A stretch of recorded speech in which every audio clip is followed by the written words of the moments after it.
যদিও আমাদেরকে বলেছিল যে এই সিরিজটাও অফ চায়, তারপর আবার নিজেই ক্যাপ্টেনকে নাকি বলেছে যে ও টেস্ট খেলবে দুইটাই। সাকিব একজন লোভী মানুষ, অশিক্ষিত এবং কোনো কৃষ্টি কালচার তিনি শেখেন নাই, এবং সে যা কিছু করে তার পরিবার যে তাকে কিছু শিখাতে পারে নাই সেইটিরই বহিঃপ্রকাশ। আসসালামু আলাইকুম সুপ্রিয় দর্শক বন্ধুরা, এবার সাকিব আল হাসানের জন্য কোথাও স্বস্তি মিলছেই না। দর্শক বন্ধুরা, হঠাৎ করে রাজনীতির মাঠে তাকে নিয়ে চরম সমালোচনার জন্ম দিয়েছে এবং সেই সাথে তার নানা কর্মকাণ্ডগুলোর কারণে একের পর এক সমালোচিত হতে যাচ্ছেন। দর্শক বন্ধুরা, এবার অন্যদিকে পুরো শ্রীলঙ্কা সিরিজের জন্য স্কোয়াডের বাইরে ছিলেন এবং বিশ্রামে গিয়েছিলেন, কিন্তু শেষ পর্যন্ত এবার তার সিদ্ধান্ত পরিবর্তন করতে হচ্ছে। দর্শক বন্ধুরা, তাহলে কি রাজনীতির মাঠে সুবিধা না করতে পেরে এবার শেষ পর্যন্ত দলে অন্তর্ভুক্ত হতে চলেছেন এবং সেই সাথে শ্রীলঙ্কার সাথে দ্বিতীয় টেস্ট খেলার জন্য একের পর এক আবেদন করে যাচ্ছেন। দর্শক বন্ধুরা, এবং সেই সাথে সেই সকল বিষয়গুলোকে কেন্দ্র করে আপনাদের মাঝে অত্যন্ত চমৎকার কিছু তথ্য তুলে ধরেছি। আপনারা সেই সকল তথ্যগুলো জানলে অনেক কিছু বুঝতে পারবেন। তো দর্শক বন্ধুরা, চলুন আমরা সেই সকল বিষয়গুলো পরিপূর্ণ জেনে নিই। অবশ্যই ধৈর্য সহকারে পুরো ভিডিওটি দেখবেন, তাহলে সকল বিষয়গুলো পরিপূর্ণ বুঝতে পারবেন। বলেছিল যে এই সিরিজটাও অফ চায়, তারপর আবার নিজেই ক্যাপ্টেনকে নাকি বলেছে যে ও টেস্ট খেলবে দুইটাই।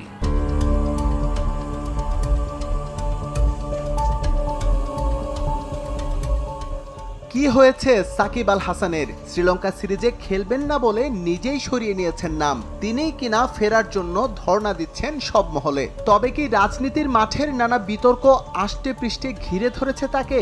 সেই বেড়াজাল থেকে বেরিয়ে একটু প্রশান্তি কুড়ানোর জন্যই দ্রুতই ফিরতে চান মাঠে। আবারও 22 গজে ফিরতে সভাপতি নাজমুল হাসান পাপনের কাছে নিজের আকুতি জানিয়েছেন সাকিব। একই ইচ্ছের কথা বলেছেন অধিনায়ক শান্ত এবং অন্যান্য বোর্ড পরিচালকদের কাছেও। তবে ফিটনেস ইস্যু নিয়ে ভাবতেই হচ্ছে নীতি নির্ধারকদের। ডাইরেক্টরদের সাথে নাকি বলেছে সে সেকেন্ড টেস্টটা খেলবে। সো ও এসেছিল এখানটায়, বললো যে ও খেলতে যাচ্ছে। ওরও নিজেরও একটু বোঝা দরকার কি অবস্থা ফিটনেসের। দু একটা ম্যাচ না খেললে বলা যাচ্ছে না। এটা নির্ভর করছে ওর উপরে, মানে ওর ফিটনেস, ওর কি অবস্থা সেটার উপরে।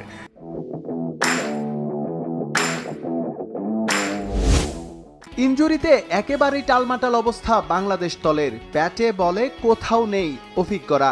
পরিস্থিতি বিবেচনায় দ্বিতীয় টেস্টেই মাঠে ফিরছেন সাকিব। এরই মধ্যে সবুজ সংকেত দিয়েছেন বোর্ড সভাপতি। লঙ্কানদের বিপক্ষে অলরাউন্ডার সাকিবকেই চায় বাংলাদেশ।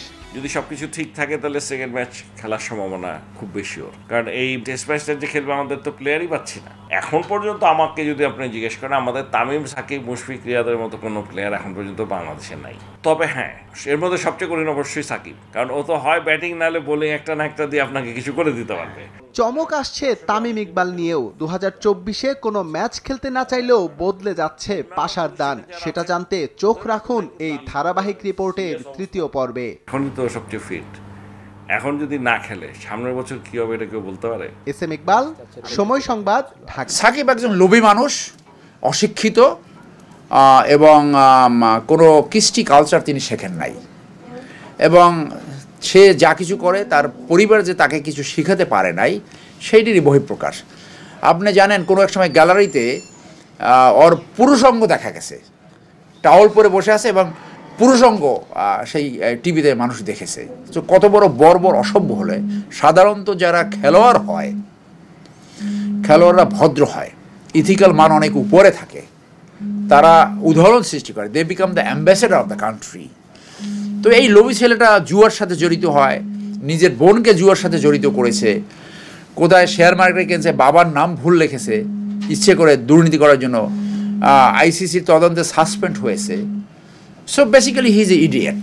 অনেক ছেলেবার লেখাপড়ার কারণে কিন্তু খেলাধুলা খুব ভালো হয়, ওইরকম সে হয়তো তার খেলাধুলার পোটেনশিয়ালটা আছে, ওই জায়গাটায় সে ধন্যবাদ পাবে, কিন্তু otherwise he is a bad human being. Human quality develop করে নাই। লোভ তার চোখে, নাকে, মুখে, সব জায়গায় লোভ। লোভের বশবর্তী হয়ে ওইখানে গিয়েছে।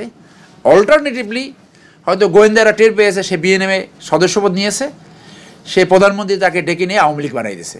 ক্যারেক্টার মানুষের 20-30 বছরের ভিতরে অলমোস্ট ফিক্সড হয়ে যায় যে একটা মানুষ ভালো দিকে যাবে না খারাপ দিকে যাবে। তো তার বয়স তো 30-এর উপরে হবে।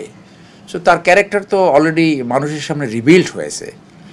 আপনি অস্ট্রেলিয়ার একজন শিক্ষক শুধু নারী নির্যাতন করত। তো সেই নারী নির্যাতনের পরে তাকে কোনো এক নারী তার পুরুষাঙ্গ কেটে ডাস্টবিনে ফেলাই দেয়।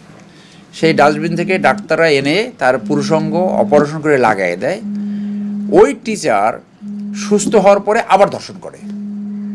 তো ওই যে চরিত্র যেটা সৃষ্টি হয়ে গেছে অস্ট্রেলিয়ার, ওই যে ওই শিক্ষক যে তাকে চিকিৎসা করার পরে যখন আবার সেই পুরুষাঙ্গ ফাংশনাল হলো, আবার সে ধর্ষণ করলো, পত্রিকা এসেছিল।